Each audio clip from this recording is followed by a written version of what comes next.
आइए जानते हैं आज के प्रमुख अंतर्राष्ट्रीय खबरों को। पहले एक नजर हेडलाइंस पर। पीएम मोदी का इजरायल दौरा, विपक्षी नेता यायर लैपिड ने हिंदी में पोस्ट कर किया स्वागत।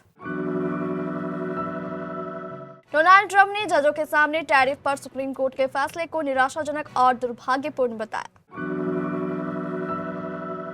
संयुक्त राष्ट्र में यूक्रेन पर भारत, चीन और अमेरिका आए एक साथ। सत्ता के लिए ईरान को युद्ध में झोंक रहे खामेनेई, ट्रंप की चेतावनी और बढ़ती सैन्य तैनाती के बीच समझिए पूरा खेल। अफगानिस्तान पाकिस्तान बॉर्डर पर फायरिंग रुक की, तालिबान का दावा, पाक सेना पीटी, हमें कोई नुकसान नहीं। अमेरिका और ईरान तनाव में, चीन की एंट्री तेहरान को देने जा रहा ये खतरनाक हथियार। हिंद महासागर में यूएस आर्मी का बड़ा ऑपरेशन, 15,000 किलोमीटर तक ट्रैक कर वेनेजुएला से भागे टैंकर को पकड़ा। अश्लील कंटेंट पर सरकार की बड़ी कार्रवाई, ब्लॉक किए गए ये 5 ओटीटी प्लेटफॉर्म्स। एक ही दिन में 2 रिवाजों से शादी करेंगे रश्मिका विजय, 4 मार्च को सितारों के लिए ग्रैंड रिसेप्शन। और T20 वर्ल्ड कप में पाकिस्तान को हराकर इंग्लैंड सेमीफाइनल में पहुंचा। इजरायल के पूर्व प्रधानमंत्री और विपक्ष के नेता यायर लैपिड ने हिंदी में सोशल मीडिया पोस्ट कर प्रधानमंत्री नरेंद्र मोदी का इजरायल में स्वागत किया है। उन्होंने पीएम मोदी को इजरायल का सच्चा मित्र बताया है। लैपिड ने मंगलवार देर रात एक्स पर लिखा, सारा इजरायल कल 25 फरवरी को प्रधानमंत्री मोदी का स्वागत करने के लिए उत्सुक है। यह इजरायल के सच्चे मित्र हैं। इजरायल और भारत के बीच का संबंध केवल एक रणनीतिक संबंध नहीं है, बल्कि राष्ट्रों के बीच गहरी मित्रता का बंधन है। प्रधानमंत्री मोदी आज यानी बुधवार 25 फरवरी को इजरायल पहुंचेंगे। वह 2 दिवसीय दौरे पर इजरायल जा रहे हैं। अमेरिकी राष्ट्रपति डोनाल्ड ट्रंप ने संसद में संबोधन के दौरान बेहतरीन आर्थिक बदलावों का श्रेय अपने टैरिफ को दिया। उन्होंने सदन में बैठे सुप्रीम कोर्ट के 9 में से 4 जजों की ओर देखते हुए कोर्ट के हालिया फैसले को निराशाजनक और दुर्भाग्यपूर्ण बताया। हाल ही में सुप्रीम कोर्ट ने ट्रंप के टैरिफ को रद्द कर दिया था। कोर्ट ने टैरिफ को अवैध बताया था और कहा था कि टैरिफ लगाने का अधिकार अमेरिकी संसद के पास है। ट्रंप ने कहा कि कोर्ट के फैसले के बावजूद टैरिफ पूरी तरह स्वीकृत और परखे गए वैकल्पिक कानूनी प्रावधानों के तहत लागू रहेंगे। हालांकि इसके लिए उन्हें कांग्रेस की मदद की जरूरत होगी। सुप्रीम कोर्ट के फैसले के बाद ट्रंप की ओर से लागू किए गए 15% टैरिफ को अगर संसद मंजूरी नहीं देती है तो वह 150 दिनों में समाप्त हो जाएंगे। भारत ने मंगलवार को संयुक्त राष्ट्र महासभा में एक रूस यूक्रेन युद्ध पर अहम प्रस्ताव पर वोटिंग में हिस्सा नहीं लिया। प्रस्ताव में यूक्रेन में पूरी तरह और बिना शर्त युद्ध विराम की मांग की गई है, जिसे संयुक्त राष्ट्र महासभा ने 24 फरवरी को रूस यूक्रेन युद्ध के 4 साल पूरे होने पर पास किया है। प्रस्ताव में यूक्रेन के अंतर्राष्ट्रीय बॉर्डर का समर्थन किया गया। 193 सदस्यों वाली संयुक्त राष्ट्र महासभा ने मंगलवार को आए इस प्रस्ताव को भारी अंतर से अपनाया है। कीव की तरफ से पेश किए गए इस प्रस्ताव के पक्ष में 107 देशों ने वोट किया, 12 इसके खिलाफ थे, जबकि 51 देशों ने वोट नहीं दिया। भारत उन 51 देशों में शामिल था जिन्होंने प्रस्ताव में हिस्सा नहीं लिया। चीन ने भी भारत की तरह ही वोटिंग से दूरी बनाई। इसके अलावा अमेरिका, ब्राजील, बांग्लादेश, दक्षिण अफ्रीका, श्रीलंका, संयुक्त अरब अमीरात और बहरीन ने भी हिस्सा नहीं लिया। यूक्रेन में हमेशा रहने वाली शांति के लिए समर्थन के नाम से आए प्रस्ताव में संयुक्त राष्ट्र चार्टर समेत अंतर्राष्ट्रीय कानून के अनुसार एक पूरी, सही और हमेशा रहने वाली शांति की मांग दोहराई गई।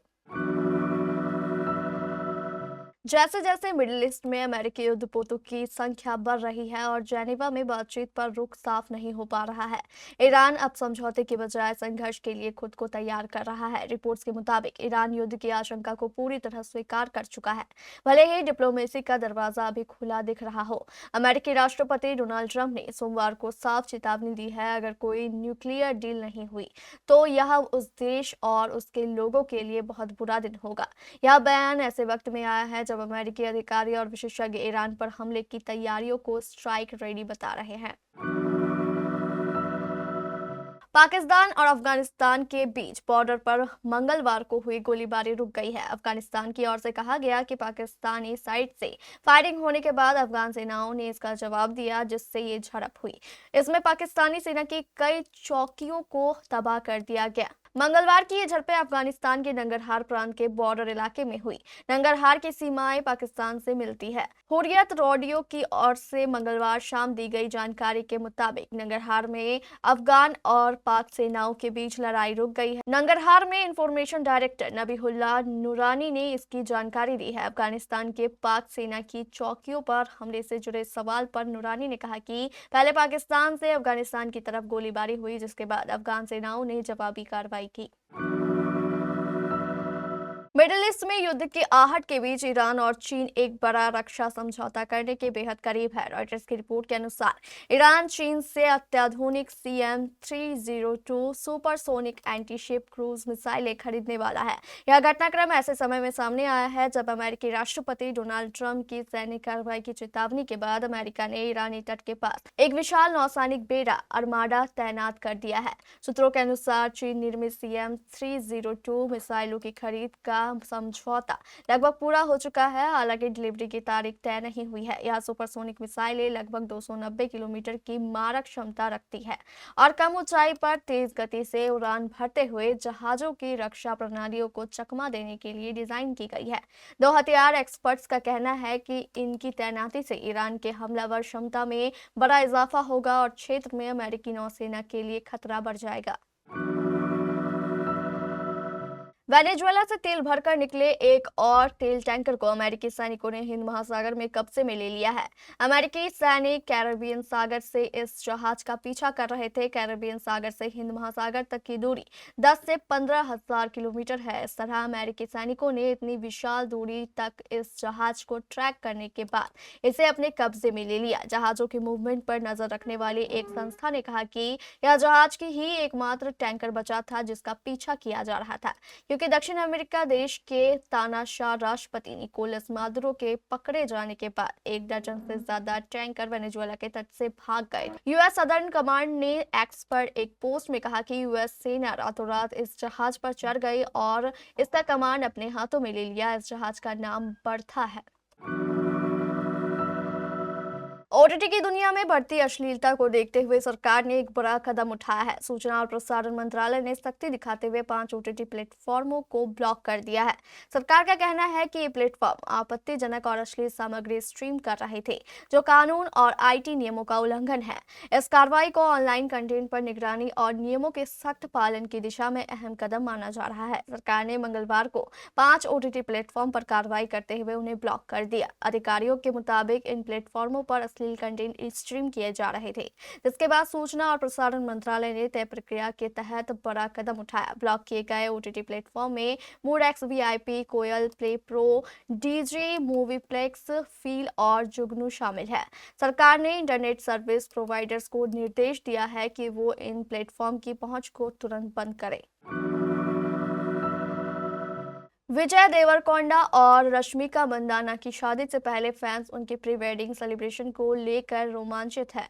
दोनों सितारे 26 फरवरी को उदयपुर में साथ फेरे लेंगे। खास बात यह है कि एक ही दिन में 2 अलग-अलग रीति रिवाजों से शादी होगी। सुबह विजय के परिवार की तरह तेलुगु परंपरा और शाम को रश्मिका के परिवार के हिसाब से कोडावा रस्म। शादी एकदम प्राइवेट रखी गई है, जिसमें सिर्फ घरवाले और पक्के दोस्त शामिल होंगे। यहाँ तक कि फिल्मी सितारों को भी न्योता नहीं दिया गया है। अपनी इस नई शुरुआत को उन्होंने अपने फैंस के लिए नाम विरोश को समर्पित किया है।